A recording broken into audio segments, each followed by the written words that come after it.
This is Special Forces, world's toughest test. And definitely not least, Billingham.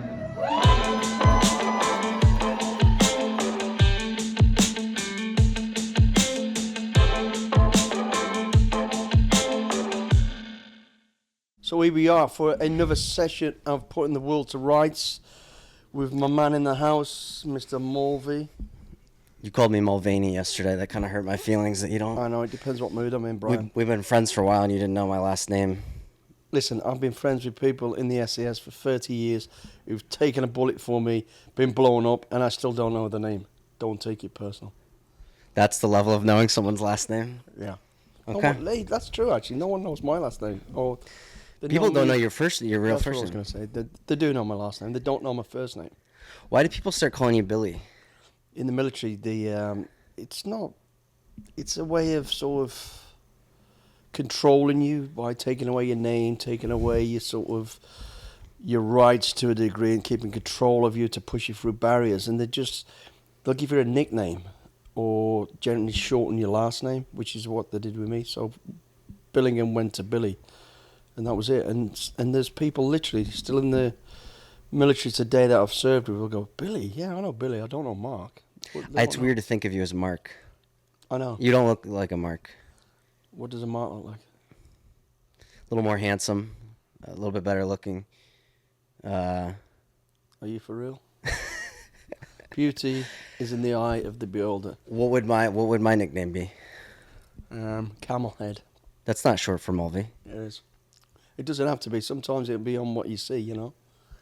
You have a face that a drunken Apache wouldn't attack. You just insulted me for being ugly. See, it doesn't make any sense. Come on then, let's talk about, what do you want to talk about today? I know this morning we were talking about, because right now we're in Orlando. We were driving the streets of Orlando. Yep. It's beautiful neighborhoods here. For those of you we're not right in downtown, but we're right outside of downtown. Beautiful neighborhoods, but you don't see any kids playing outside. The streets are empty.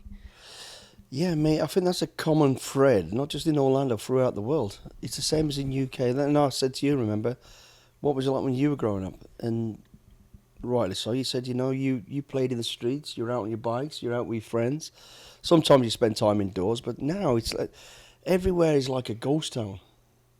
You just don't see kids out at all. You don't see parents out. You don't see people out. When I was growing up, neighbours would be sat out having a cup of tea, chatting away, or just talking over the fence, or, doing stuff together and just communicating. And you don't see any of it today. And I had this very same chat yesterday, or similar chat, with a good friend of mine who was the pastor at our wedding, Andy. He's an amazing guy. And we both hit the same nail on the head, which is we've lost community. Yeah. There's no community anymore. And that is the key and foundation to everything. But here's the thing. A question I always have is, everyone spends all this time on their phones, on social media or stuff, in a way that does kind of make us all more connected. We're able to keep in touch with friends, family, people more, but it's somewhat artificial because it's not always the most authentic interaction you're going to have with people. You see people on how they portray themselves on social media, which is a lot different than if you were just walking over and hanging out with your neighbor on the porch or your friends on the porch. Yeah. So it's just two different ways of keeping in touch with people. It's impersonal.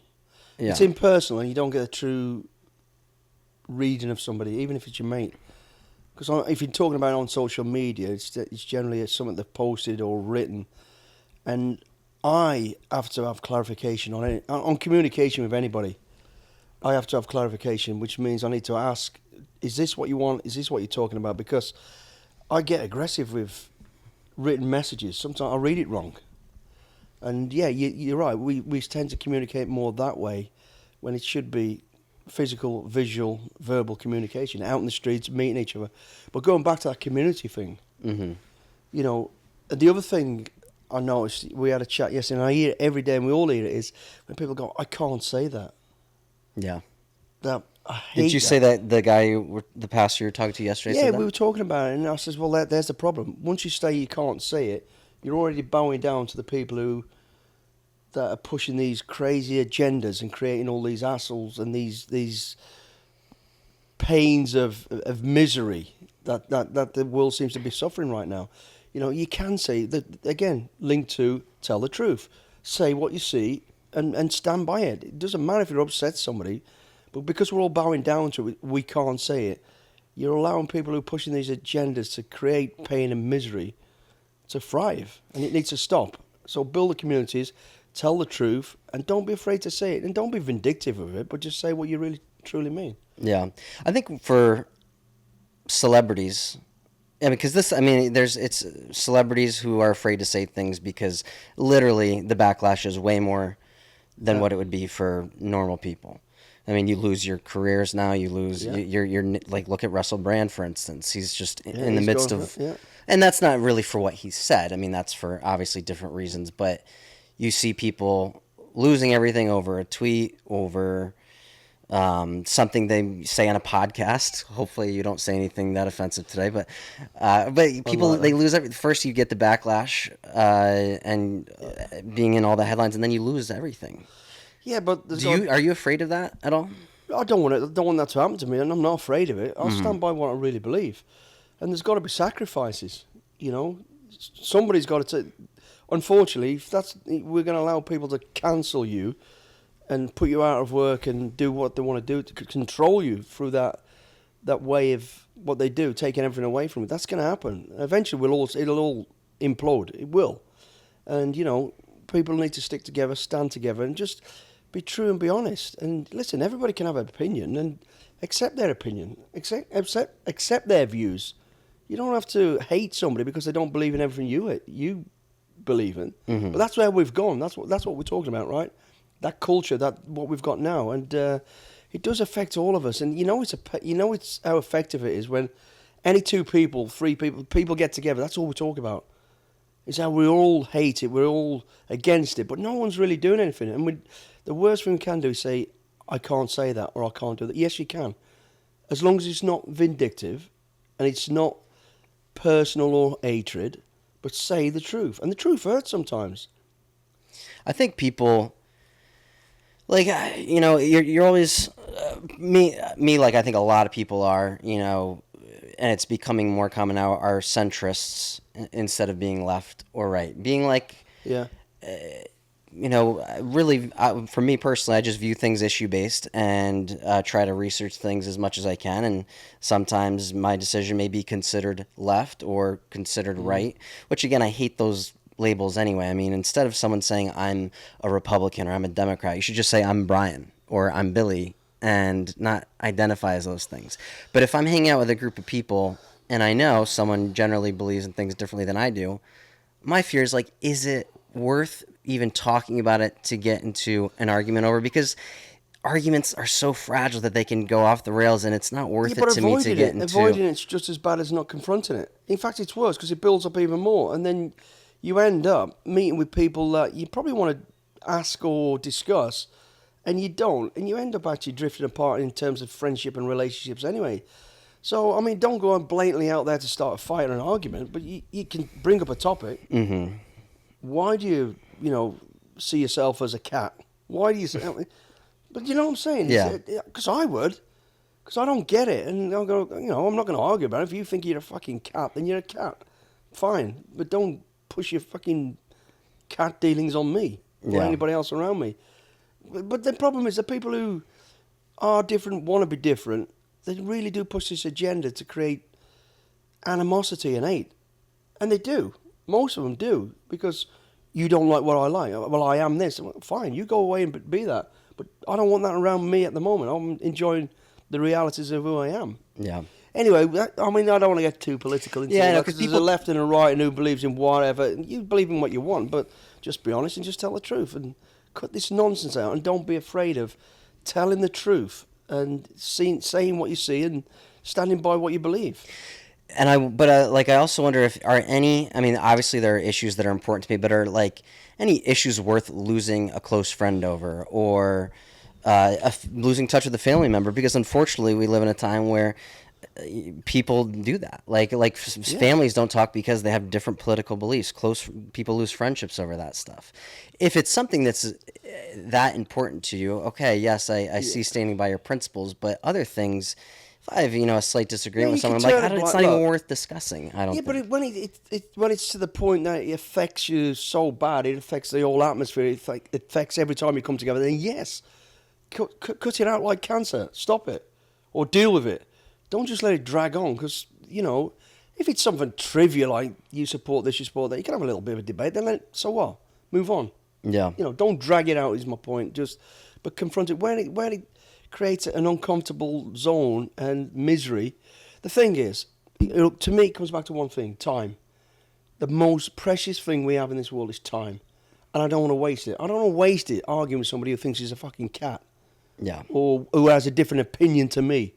Fine, I have a different opinion. I respect that. Respect mine. Move on. I ain't got time to waste, and none of us should have, because time is the one thing you don't know how much you got, and it's priceless.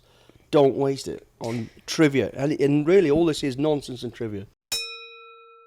Yeah, the YouTube boxing. So, my opinion, we were talking about this yesterday, and for those of people that don't know, you actually have a history as an amateur boxer. You had how many I boxed fights? since I was 9. 30-odd fights as an amateur, and including being in the military, I fought as well. But I've never boxed, but for me, as someone who doesn't know the sport that well, yeah. I'm not as into the technical aspects, and if this guy, like two good boxers fighting against each other, I'm interested in a story. And the thing with like Jake Paul, for instance, which you don't like this stuff, It's wrong. he knows how to sell a fight, and they know how to like create that tension That's what back I mean. and forth. Of course, it's a business, but the business is taking control of all the sports. It's ruining it. And I'll tell you, that's a great example. The boxing, yeah, I'm very passionate about that, because I know boxers who have dedicated their whole life to get one shot at to make their name and make their money and reach the top of their game. And they wait and they wait and they wait. And it's hard to get the fights anyway, because most promoters won't put a good fighter in with their fighter that's got the lead position, because they don't want to lose it too early. Yet for somebody to come from the UCF or from fucking YouTube to be allowed then to step into the ring with a world champion fighter and take that position that somebody's dedicated their whole life to, it's wrong. And the boxing profession, the sports profession, should have stopped all that. That's nonsense. Go and do it in the back streets or somewhere and do it that way. Because that's not fair. Same as when McGregor fought Mayweather. That's not right. Why is it not right? Because it's a different profession, total different profession. He's not, like I said, there's light middleweights or whatever weight he fought, I don't even remember now, that have been waiting years and trained all their life for that one, and they'll never get it now. They'll never get it, and it's wrong. It's a sport of entertainment, and it's not. It's a sport. It's not just entertainment, mate. It's a life. That's their life career. That is their whole life and legacy on what they've dedicated that time to. And the dedication that a boxer puts is beyond anything else. It's more than a military person, I'm telling you. Everything they eat, they breathe, is dedicated to that one moment of getting their chance. And it gets taken away because of all this YouTube and influencer nonsense, and it's wrong. See, there should be a different thing for that. I can go off and do that in the streets, but when it comes to the real sport, and it's lost its value, it's lost its I respect authenticity. I respect your opinion on it, and especially because We are falling out right now, because I'm going to come across there and beat you. Well, we'll see what happens. But you know what? I'm going to speak my opinions, because going You're on the allowed your topic. opinions, as we say. Okay. Exactly. So please don't hit me Okay. if you disagree. Okay? Yeah. You're making me a little nervous, but I'm going to keep going with that thought. I respect your opinion, and like I said in the beginning, because of your history in the sport. But how do you expect to get more eyes on the sport if there's no... Jake Paul has huge social media following. And I give the kid credit. He has trained his ass off. It's not like he's just hopping in without training. He is a legit boxer now. He is now, but I'm saying the real boxers from being a child grow into and go that profession.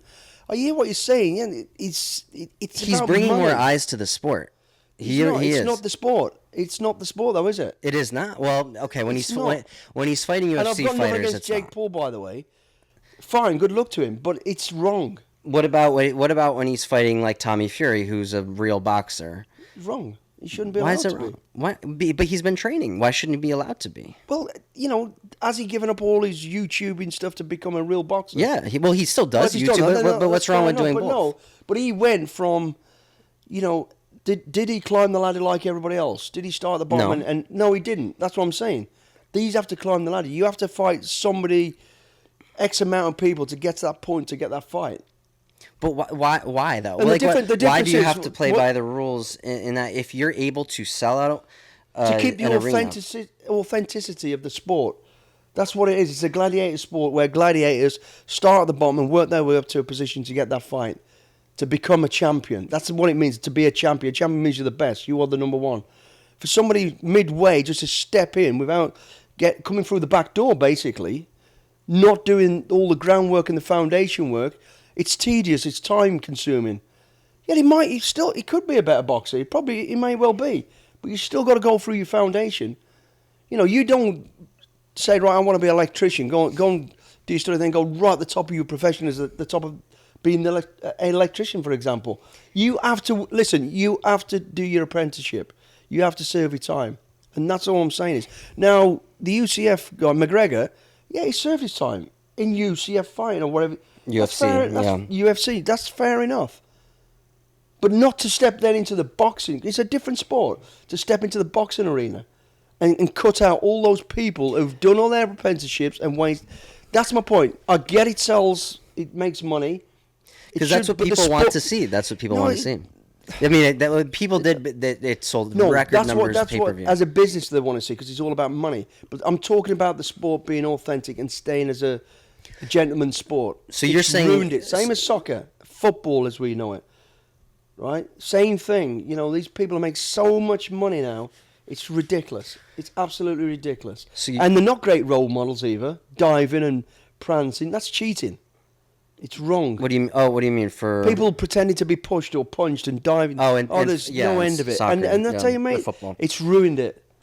It ruined it. And the amount of money they get paid is absolutely ridiculous. Anyway, I do respect your opinion. I understand what you're saying. All I'm saying is you disagree with what I disagree with. So, but to just understand, you're saying they should be allowed to fight, but not in a boxing ring and not with gloves. No, I mean, if somebody wants to go, or it should be an exhibition. It shouldn't be like promoted on Sky TV as like the main event for a world championship fight, like sports are. You know, people see people, and then you can look through their career and go, you know what? Respect to those people. They've done all the work. They've had the opportunity to do that. If you want to go and do that, and people will still pay for it, go and do it on YouTube. Mm-hmm. It shouldn't be promoted on all the big. That's what I'm saying. It shouldn't be promoted on all the big TVs. Networks and all that sort of stuff. I'm just passionate about it. It's just wrong because I remember fighters like Johnny Owen as an example I'll always use, and most people around the world won't even know him. This guy, you know, grew up in the valleys of Wales, never had nothing. All he was dedicated was to fighting. Never been with a woman, never took a drink. All he wanted to do was be a world champion, and all he wanted to do was be a world champion, put his name on the stage, and be able to afford something for his mum and dad. That was it. And he died in the ring. He got his world title fight and he died fighting an American, I think it was Palomino. I can't remember the exact name now, but don't quote me on it. And when he fought, he got knocked down and the crowd created a fight. And long story short, he ended up dying. And that's dedication, though. Yeah. And when people know how. Yeah, respect to people like him and waited his time, put in all the hard work, you know, done his foundation, did his apprenticeship. Got his moment, and he lost his moment. He lost his life. Yeah. When people have dedicated that, sacrificed his life, and then to see the sport then get turned into, it's a farce, in my opinion. Yeah, I mean, to be fair though, Jake Paul could die in the ring as well. Yeah, he could, but it's back to what I'm really talking about. Yeah, not doing the apprenticeship, not doing the time, and cutting the corners, coming in through the back door. That's what it is. I don't like it. That's my opinion. I'm sure there's a lot of people out there who would agree with me. Yeah, I'm sure there's a lot. It's actually a very divisive issue for people that pay attention to the sport. Yeah, now I'm going to knock you out. Did you ever want to become a professional boxer? It was always going to be my second choice. I love the cadets. So I had boxing and the cadets running together side by side as I was growing up. I just loved the military. There's more about the military I loved. I love the discipline and the respect of being a boxer. But I think I love more the camaraderie of. Yeah, there's no camaraderie in boxing. It's a gladiator sport. It's got to be a lonely.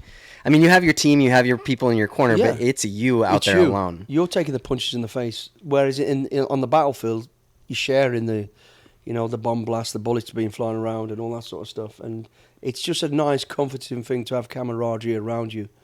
And as much as I love the gladiator sport, it just I'd have gone either way, but the military was just more appealing to me at that time. And if I look back on it, I'm glad I chose that route. Mm-hmm. I did, because again, with boxing, it takes a long time to get that title fight, and a long time. And a very good friend of mine I always remember was a guy called Peter Till. He's still a good friend of mine.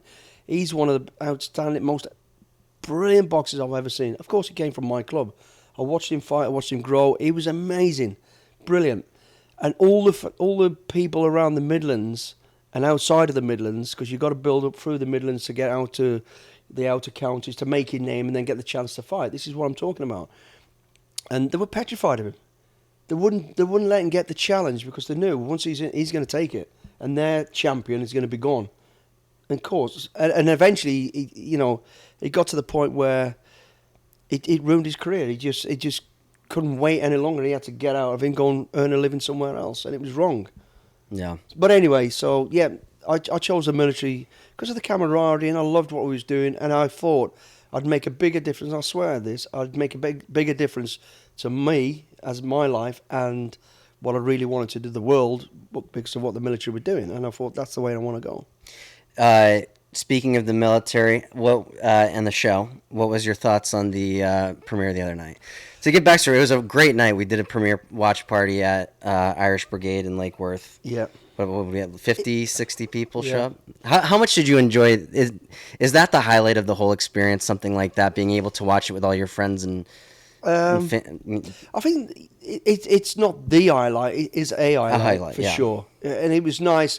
It was just nice to see people that I know, friends like yourselves and family, and people I don't know coming along to watch it and saying thank you. It's a great show. Mm-hmm.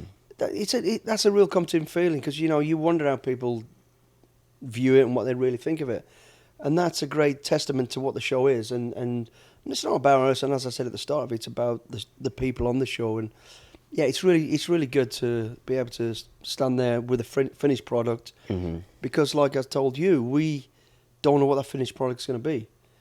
We don't, we might get a glimpse a day before or something. They'll send us but that's all we see. And once it's rolling, it's rolling. So we don't know. It's kind of you're anticipating what might come next, because you think about, what did I say? What did I do? Is that going to come across good or bad? That's got to be nerve-wracking. It is, and the other thing is, it's filmed 24 hours a day, so they've got 24 hours of editing and coverage.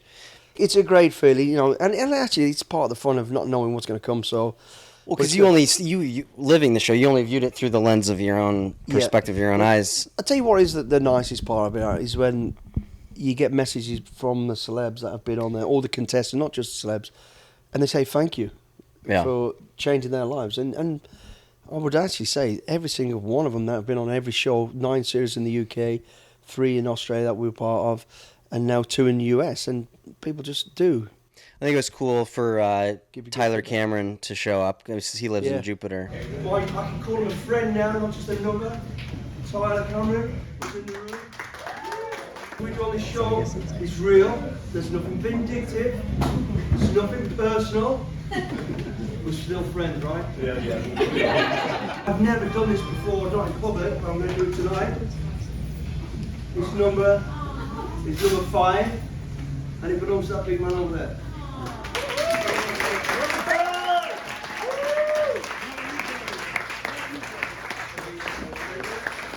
It's an absolute legend. It's a shame he only lasted half a day, but it was a good half day. Yeah, it sure was. Hey, you guys for being here. This is epic. Billy, what you put us through, what we've learned as in the family you created. We can never thank you and the rest of the staff enough. This is epic, and for everyone to show up, this is why I love South Florida. We're the best place in the world, guys. So let's have a great night. It's weird seeing in person you being so nice, saying good things about him before the show started, and then seeing you on the show be a complete asshole to him. And I think I think he was even a little nervous being around you, but you were obviously very friendly. Yeah. Because that's, for people that don't know you, that's how you are on the show is not how you are in real life. I mean, because there's a reason, and that's not for the show. That's it's a a different environment. Yeah. You've come for a reason, and we can't be biased to anybody. We can't make concessions for anybody. Everyone's got to be treated the same. The bar's got to be the same. Women carry the same weight as the men. Everybody gets showered at the same. You have to be, and I have to be a different person. I am now a DS, a director of staff. I'm an instructor. I'm not your friend. I'll be your friend at the end of it, as long as you prove yourself and you're not an asshole. But yeah, so of course. Outside of filming the show, you don't get to spend any time with the celebrities, other than I know you flew out to LA to show up at that event. Debrief. But also, so that's the only time you saw a lot of those people after filming, and then seeing Tyler at the watch party.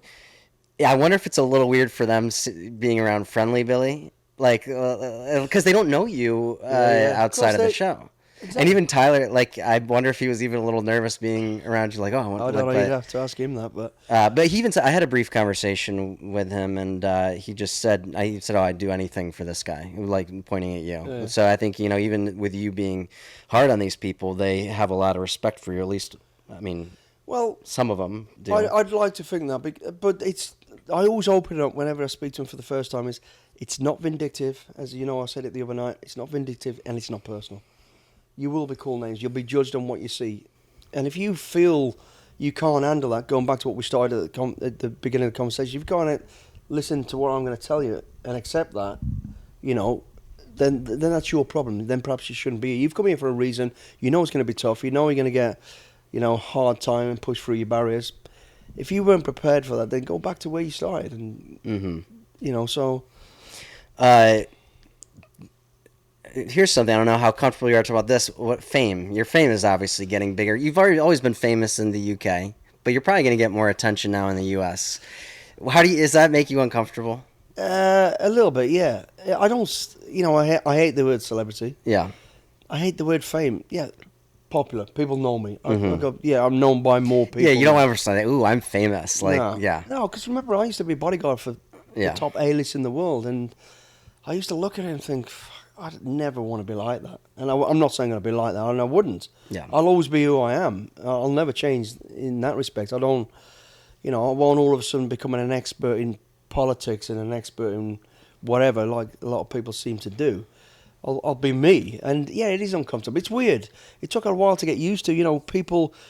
I hate people staring at me. I get really uncomfortable. And not long after doing 3 or 4 seasons in the UK, I was away was up north New York, way up north, Wells I think it was called or something. Do you know it? It's a little village. There's only about 500 people live there. Me and Jules went there to write. She was writing a book. It was just to get away. We were in Poughkeepsie. Oh, near Poughkeepsie? It was north of Poughkeepsie because we went maybe there. Wasn't near Ithaca, near where I'm from, is it? It's up that way. Really? I'll find out where Wells, it is. But anyway, okay. So we go up there and we end up in some little chicken chaser airport. It's just a little private kind of airstrip. And we sat there, and this guy's staring at me, and I was like, what's his issue? And Jules goes, just take no notice. And he's a big dude. And I'm like, I don't like it. I was getting uncomfortable. So eventually I went over to him, kind of aggressively, to be honest. He stood up, and I'm glad he didn't get aggressive because he was huge. And he said to me, what's your problem? I says, what's your problem? Why you keep staring at me? And he went, I'm sorry. He had an Irish accent. He said, I'm sorry, you look like this guy that's on a TV program called SAS Who Dares Win. And I went, yes, that's me, mate. Do you want a selfie? And he went, no, fuck off, you're too aggressive. I was like, and then I just panicked. I was going, yeah, people do recognise you. And You'd rather, because I've seen people come up to you and just say, there's people who deal with it the right way, and people, like, someone just going, hey, Billy, I've watched your show, big fan, can I get a picture? You like that stuff. Yeah, it's good. But if someone's being weird, that just makes it why don't you just straight away come over and say hello, or don't say anything, or take a look. Yeah, fine. But I wouldn't say no to, anybody that's being respectful like that. Yeah. Because like I said, when I was a bodyguard for these people, the A-list celebrities, I'd never let them be rude. Not that they ever were, but I wouldn't, because I'd just say, these people are here.